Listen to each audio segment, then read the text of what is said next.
So question 4 of our August 2022 paper, Entrepreneurship and Communication.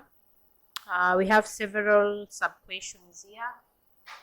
Let's start with question 4A. So question 4A, Roman 1, identify 3 sources of equity finance. And remember, these are some of the things that we've discussed in our previous question. Because the sources of equity finance here, we have things like the venture capital, we have crowdfunding, angel investors, of which most of them we've discussed them in the previous question, but there's no problem. You can just peruse as we go through. So venture capital, we say these are some of the ventures or business firms which basically offer capital for new businesses or for small entrepreneurs, with hope that that money that they invest will basically give them returns in some future or in some time.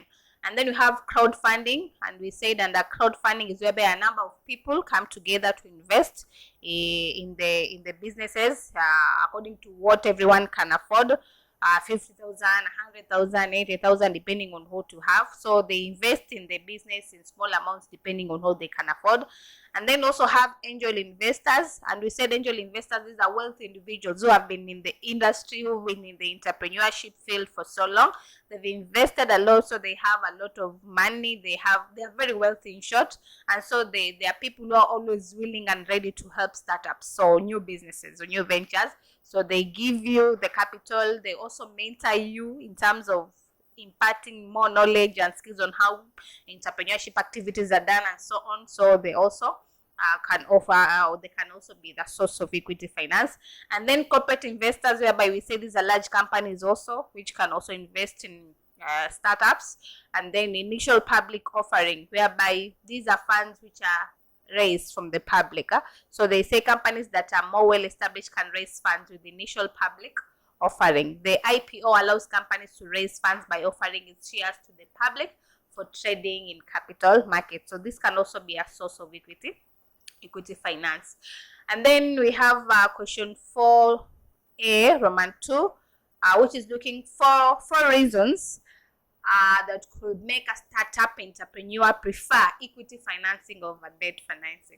And the only difference between equity financing and debt financing, equity financing can come from such sources, the ones that we've called them equity sources. So these people will give you equity financing. But when you go to the bank and ask for a loan, that is no longer equity financing. That is now a debt financing, whereby you have to commit yourself every month.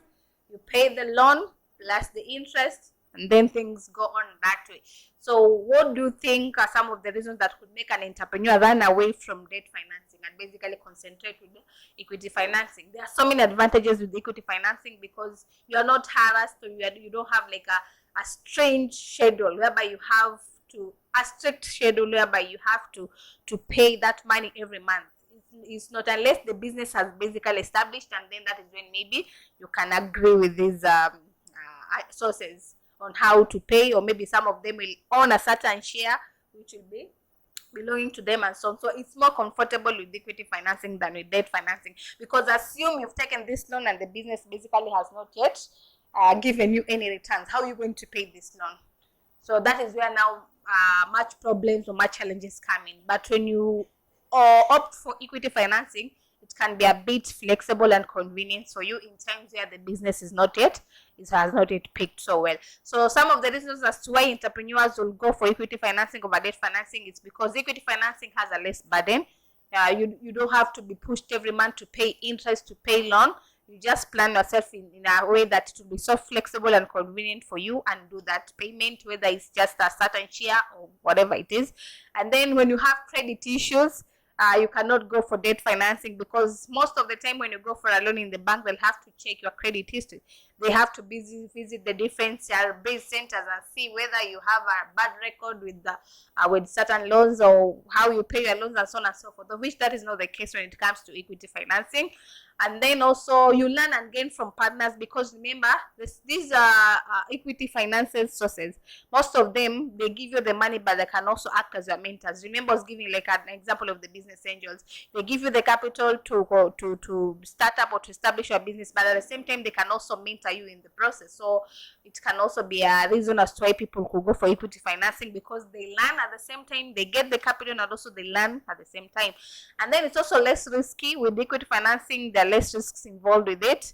And then cash flow can also be cash flow can also be easy compared in the debt financing, or compared with taking loans from the banks and so on. So equity financing does not take funds out of the business. And then we have long-term planning. Yes, you can be able to plan yourself very well until you establish, and then that is when now you get to give out the returns to these people who have given you the capital. So equity investors do not expect to receive an immediate return or investment on their investment. They have a long-term view and also face the possibility of losing their money if the business fails. So basically, there's no much stress when it comes to equity financing compared to debt financing. That is why people will choose equity financing over debt financing.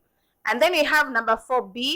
Number 4B is looking for product features that could influence the purchasing decision of the customer. What are some of the product features that can influence your purchase decision? Assume you're a customer, you want to go to the market and buy something.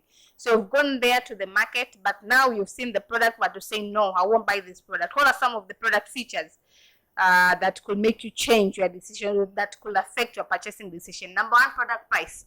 Maybe my budget was 50 bob or 100 bob, but now I'm going to the market, it's more than that. Sometimes I can fail to buy the product. And then product brand trustworthiness. Sometimes if you get some hearsays, or maybe you get information from relatives, from family, or maybe from the media that a certain product has got issues, sometimes that can affect your purchase decision of that product. And then product quality. There are people who are quality conscious, and they also have those who are quantity conscious. So what is it that motivates you to buy? If it's quality, you will buy a product which is of good quality. And if it's not of good quality, you will not buy it. If you are conscious about the quantity, only looking for quantities and not quality and not anything else, then when it's of the quantity that you're expecting, you buy. When it's not, you don't buy. So what motivates you to buy? That can also affect your purchasing decision. And then product durability. How durable the product is. Is the product that you are looking for to buy something of good quality, something that will last you long, something that will take you for a whole long period of time, or not? So if you're looking for such kind of a product and you go and find out that this product is not durable, you'll not buy. But when you're looking for a durable product and you get to see that this product is indeed durable, you'll be able to buy. So that can also be a factor. And then the design that you're looking for. Modern, old model, new model, or what is it that you're looking for exactly in that product, that can also affect your purchase decision. So this plus many other more could be factors that can influence your purchase decision as a customer.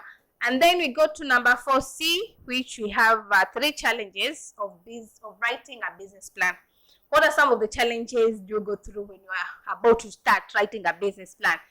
Getting started itself is a challenge, especially if you've not gathered enough information, if you've not gathered enough research, if you don't have the necessary kind of data that is needed for you to come up with the plan, becomes difficult. So getting started already is a challenge.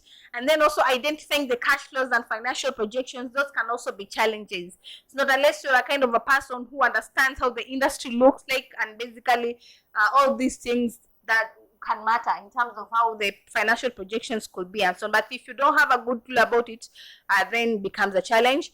Being concise. Remember, a plan should not be long, it should not be short, but just concise.